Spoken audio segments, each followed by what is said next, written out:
What are you on radio? That's a damn good question.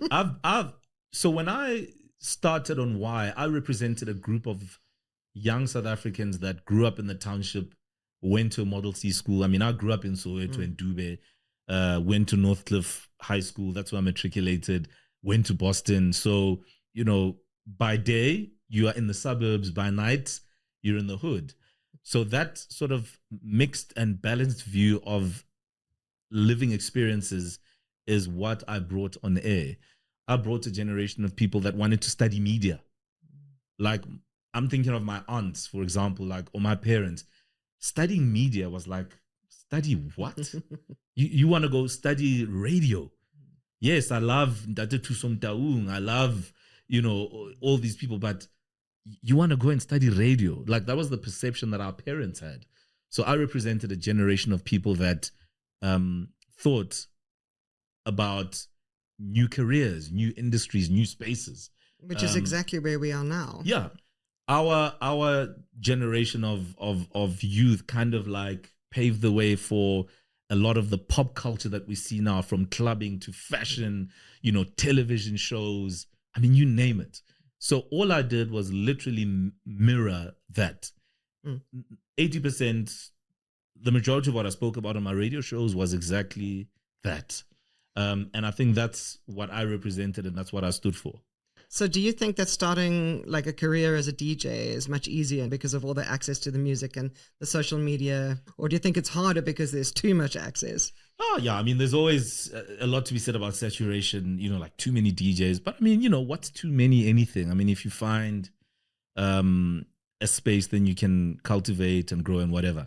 But what I will say is that all it takes is a studio setup, some CDJs, got a camera, start doing a mix, put it online, and then get interest. And all of a sudden, you're getting bookings. Never played anywhere in your life. Never rolled with any DJ to shadow them and see okay, what happens in clubs. That's in some cases, as easy as it is to start. So for me, I mean, this is how I started. Grade 11, Northcliff High. One of my friends, one of my best friends in high school, John Withers. I don't know where he is. John Withers, please, reveal yourself. I need to give you a bells. He lived across the road from school, right, in Northcliff. And he had DJ equipment. His parents bought him turntables and mixers and records and all of that. So I was like, okay, cool. You have equipment? Damn, I'm actually interested in DJing. Because I've been listening to a lot of Vinny Da Vinci's compilations and Glenn Lewis and Fresh and, Iggy Smalls and Oskido. And I love what they do. I want to do the same thing. It's like, no, it's fine, bro. Come. So every day after school, in my grade 11 year, I would hop across the road to John Withers' house. And he's the guy who taught me how to DJ. And that's how you started gigging and earning money as a music DJ? And that is where it all started. I didn't have a single vinyl. I didn't have a cable to my name in the name of DJ equipment. But John was like, listen, dude, I've got a setup in the garage, and who did you used to play to? I mean, you weren't playing to clubs and things. No, I mean, at the time, because, I mean, first of all, I learned on turntables.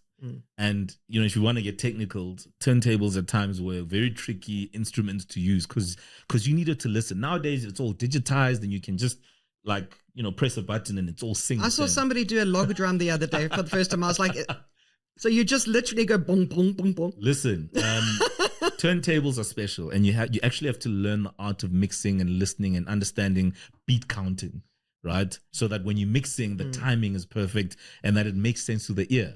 Nowadays, but anyway. So, what makes a good DJ nowadays? Well, forever.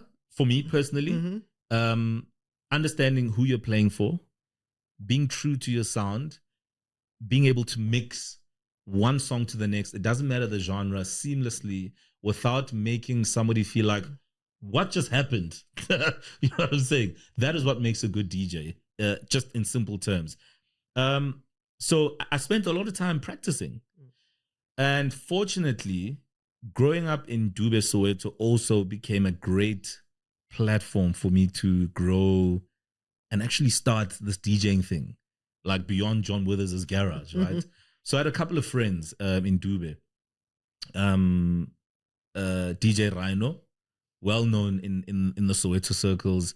Another friend of mine, Malika, aka Keanu, well known in those circles, and Andile, aka Ndeshe, aka DJ Knight.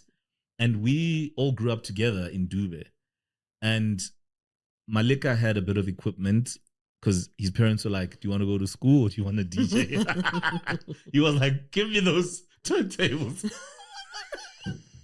So we would like clubbing together. So he had the turntables and we would buy records and we would literally build sound. Like we'd literally build a speaker.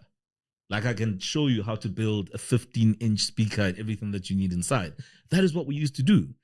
Why? Because we would DJ at weddings and birthday parties, like 21st birthday, 16th birthday, first birthday, unveilings, funerals. Like we were there.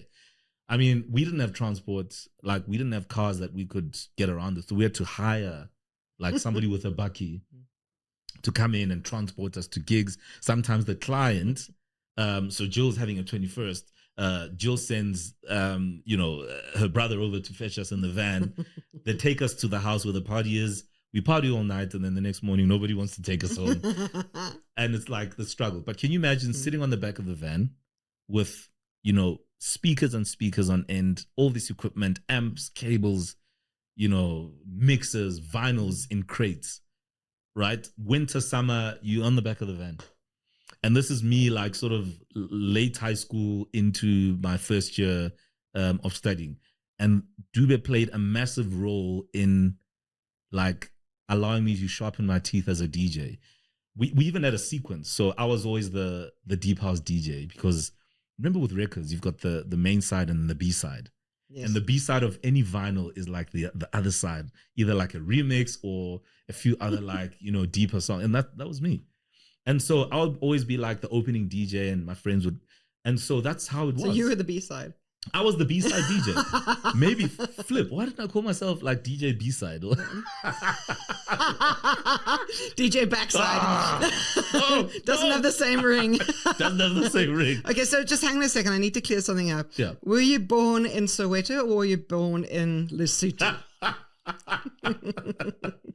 It's actually funny you asked me that question. So I was in Lesotho recently. And I was stuck in the traffic at the border, at the Maseru Bridge border. For some reason, there's a guy in front of me in the car in front of me, and he jumps out the car and he comes to my window while we're stuck in traffic at the border, and he says, my guy, sorry, man, like Wikipedia is lying about you. Like Google is lying. I'm like, what do you mean? Google says you were born in Dube, Soweto. But I know for a fact that you were born in Lesotho. I don't know how he spotted me, but he spotted me, right? It was the most unbelievable moment for me because I was born in Dube, Soweto. That's true. Okay. So just to clarify that. Wikipedia's not lying. Yeah, it's not lying. It's also my Sutu. A lot of people say my Sutu is so rich and clear and strong that I could either be from the Free State or Lesotho Val. But that's where I was born. And I think that moment there reminded me of, at times, the confusion that people have. Lesotho is my home. That's my ancestral home. That's where my grandparents are from. My parents, even though they were born in Soweto, but lived in Lesotho for years through the apartheid days, etc. So I've got family all over Lesotho, from Maseru to Buribeng, deeper in the Leribe side. I'll take you there one day, Jill. Don't worry. Can't wait. And I've got family all over there. So it's home for me.